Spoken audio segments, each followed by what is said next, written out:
1 2 3 4 5 6 7 8 9 10 11 12 13 14 15 16 17 18 19 20 21 22 23 24 25 26 27 28 29 30 31 32 33 34 35 36 37 38 39 40 41 42 43 44 45 आणि इथनं खाली 3 कांडे गेले त्या जोडताना. मग किती झाले? 50. 50 कांडे ऊस आहे. 86-032 86-032 लागण. हा लागण आहे. किती एकर लागण ही सगळी? ही 1.5 एकर लागण आहे.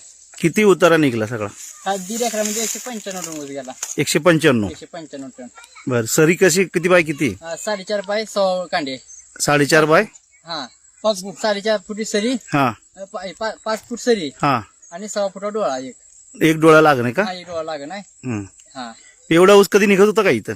118 टन अगोदर निघाला होता. बर, मग आता हायस्ट झाला?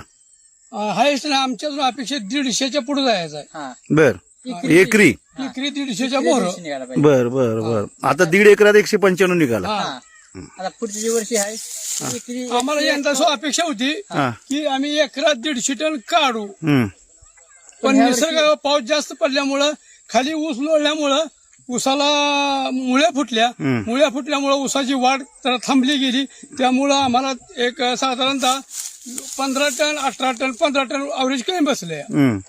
तरी पण 1.5 एकरात 195 निघाला. 195 निघाला, हायस्ट निघाला. हायस्ट निघाला. आजूबाजूला एवढा उत्तरा कोणाला मिळालाय का? आता काय आपलं तरी आम्हाला तरी उतार मिळालाय. हा. आता मग ज्याच्या ताकदीवर, ज्याच्या हिमतीवर, ज्याच्या रानावर, ज्याच्या मटेरियल घालण्यावर, खत घालण्यावर, मेहनती करण्यावर, सांभाळण्यावर अवलंबून आहे.